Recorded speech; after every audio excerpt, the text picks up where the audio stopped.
Bienvenue sur Métabolismo TV, votre source d'information correcte sur le métabolisme et la santé, le démon de l'huile de coco. Je suis Franck Suarez, spécialiste en obésité et métabolisme. Et aujourd'hui, en ce jour particulier, je veux vous parler d'un article récent et très intéressant publié par l'American Heart Association, où les docteurs, les uns et les autres, je ne vais même pas mentionner les noms, arrivent à la conclusion que l'huile de coco est quelque chose de démoniaque, quelque chose qui cause beaucoup, mais alors beaucoup de dégâts, et vous devez vraiment vous en préoccuper sérieusement. Alors je veux vous dire, je vais un petit moment au tableau pour vous expliquer que je me suis rendu compte au fil des nombreuses années que je travaille sur le sujet du métabolisme. Après avoir aidé 120 000 personnes à perdre du poids, après avoir aidé 22 000 personnes à retrouver leur métabolisme, après avoir travaillé avec une quantité très grande, au moins plus de 1000 médecins ont visité les centres Natural Slim. Plus de 1000. C'étaient des médecins qui étaient en surpoids. Barrigones et diabétiques, j'avais les 3 conditions, c'est-à-dire que j'ai eu l'honneur d'aider des médecins à retrouver la santé. Et les médecins me disaient toujours, quand ils terminaient le programme Natural Slim et qu'ils obtenaient leur diplôme là-bas, sans ventre, sans bedaine, avec la pression, sans avoir besoin de médicaments pour la pression, ils avaient retiré l'insuline à ceux qui étaient diabétiques. Ils me disaient toujours, Franck, c'est que jamais on ne m'a appris cela. Je vous disais, docteur, qu'on ne peut pas vous enseigner cela, car si vous l'apprenez, vous guéririez les gens, et si vous guérissez les gens, le business s'effondre, car le business n'est pas de guérir les gens, le business est de les médicamenter. Alors, que se passe-t-il? L'American Heart Association vient de publier un article qui a révolutionné les réseaux sociaux en expliquant qu'une dernière étude qu'ils ont réalisée, où ils ont examiné des études datant de 1950, a découvert que les graisses saturées sont mauvaises, elles sont démoniaques. La réalité est que ce qui vient d'être publié là est vraiment une solennelle, pardonnez-moi, une très solennelle stupidité. En fait, si l'un d'eux fait vraiment le travail de bien examiner les études les plus récentes, je parle de l'année 2009 à aujourd'hui. Je ne parle pas d'études de 1950. Il se rendrait compte que l'huile de coco est l'une des substances les plus bénéfiques sur toute la planète. Le seul problème de l'huile de coco est qu'elle ne vend pas de médicaments. Les gens qui l'utilisent s'améliorent. Je vais vous expliquer un petit peu. Regardez. Le corps humain, lorsqu'il prend du poids, cette graisse du corps est composée d'une graisse appelée triglycérides, qui sont des molécules de graisse stockées dans les cellules adipeuses. Quand votre médecin vous dit que vous avez des triglycérides élevés, c'est que vous avez beaucoup de graisse flottant dans votre sang. C'est simple. Beaucoup de graisse dans le sang, beaucoup de triglycérides élevés, c'est ce que cela veut dire. Maintenant, toute la graisse du corps est composée de triglycérides, car toute la graisse et toutes les huiles sont des triglycérides. Lorsqu'une personne commence à améliorer son métabolisme, l'une des aides les plus efficaces est certainement un régime pauvre en glucides.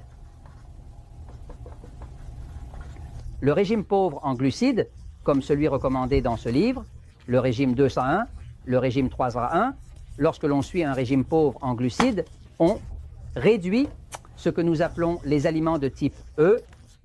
Les aliments de type E sont des ennemis du contrôle du diabète. Ils font grossir, parce qu'ils produisent beaucoup de glucose et d'insuline. Ces aliments dont nous parlons sont le pain, les pâtes, la farine, le riz et la banane. Les pommes de terre, les tubercules, les céréales, le sucre, les bonbons, le chocolat, le lait, les jus de fruits, les sodas sucrés, ce type d'aliment est scientifiquement prouvé qu'il augmente le glucose. Tout ce qui augmente le glucose va obliger votre pancréas, qui se trouve ici sous le sein gauche, à produire de l'insuline. Glucose et insuline, graisse. Comment la graisse est-elle créée? Mélangez glucose et insuline et vous aurez de la graisse. C'est dans tous les livres de physiologie, d'études du corps, c'est détaillé, c'est de la science, point. C'est un fait irréfutable. Que se passe-t-il? Lorsque vous suivez un régime comme le régime 2-1 ou le régime 3-1, le régime 3-1 est un régime que nous recommandons dans le livre Le pouvoir du métabolisme, dans le livre Diabète sans problème, où vous remplissez principalement 3/4 de votre assiette avec des aliments de type A, qui sont la viande, le fromage, l'œuf, les légumes, les salades, n'augmentent pas le glucose et donc pas l'insuline, et laissent 1/4 de votre assiette être composée d'aliments de type E. On ne dit pas de ne rien manger, on vous dit de réduire ce qui élève le glucose, qui augmente l'insuline et vous fera grossir. Alors, quand vous suivez un régime pauvre en glucides, comme le régime 2-1 ou le régime 3-1, les niveaux de glucose commencent à diminuer. Lorsque le niveau de glucose dans le sang diminue, le pancréas, qui est un organe essentiel dans la régulation de l'énergie, va réduire sa production. S'il y a moins d'insuline, le corps ne peut pas produire de graisse. Il ne peut que brûler la graisse. Une personne commence à se laisser aller. Maintenant, l'une des choses que les gens ont le plus découvert, du moins ceux d'entre nous qui pratiquons cela, qui avons une pratique vivante avec des gens vivants, pas les théoriciens, pas ceux qui sont là à l'Association du cœur américaine, assis dans leur bureau, sans travailler avec le public. Quand vous ajoutez de l'huile de coco à cela, donc, si vous suivez un régime pauvre en glucides et que vous vous hydratez bien, vous faites des étapes essentielles pour stimuler le métabolisme. Si vous ajoutez de l'huile de coco, qui est une huile composée de ce que l'on appelle des triglycérides à chaîne moyenne, les triglycérides à chaîne moyenne ne peuvent pas être convertis en graisse. Ils ne peuvent pas être convertis en graisse car le corps les traite différemment, les amène au foie pour les transformer en énergie. Vous ne pouvez pas grossir en prenant de l'huile de coco, c'est impossible. En fait, c'est vraiment une graisse saturée, mais c'est une graisse saturée saine.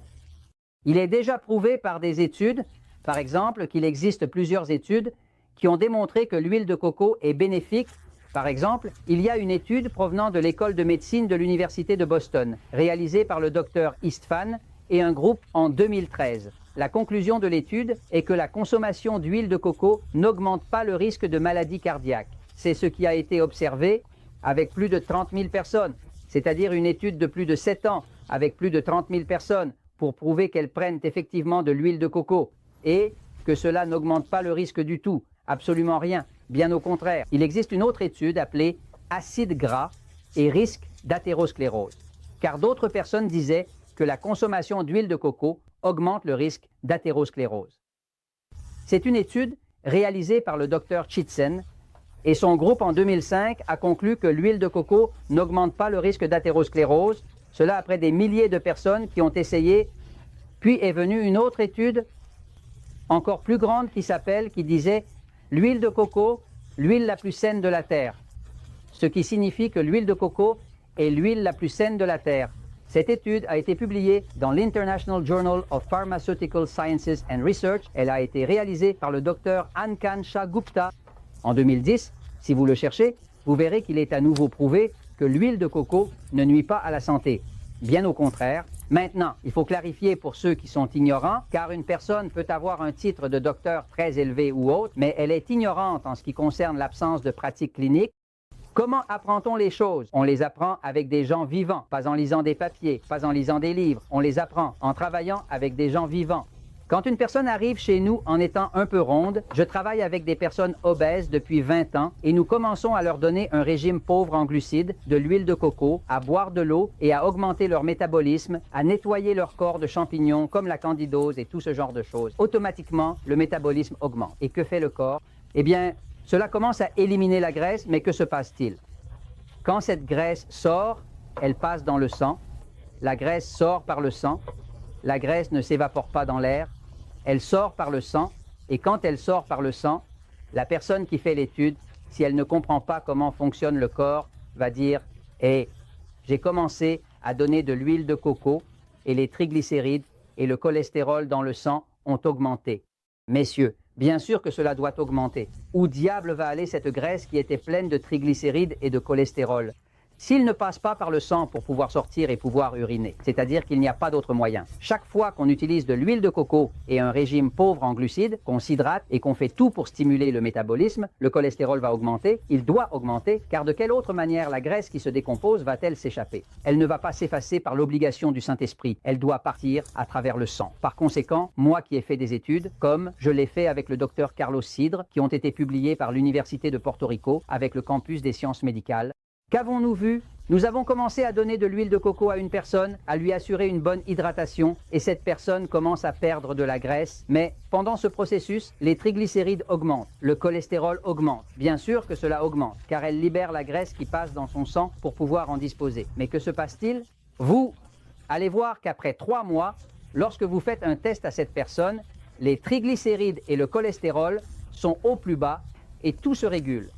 Celui qui veut dire que l'huile de coco est un démon, tout simplement, à un degré d'ignorance ou de stupidité, ou n'a tout simplement pas eu l'occasion d'avoir une pratique avec des gens vivants qui lui apportent les examens de laboratoire avant et après. Et comme je crois que la vérité se voit certainement dans les résultats, je le crois de la même manière que je vous dis que la vérité triomphe toujours.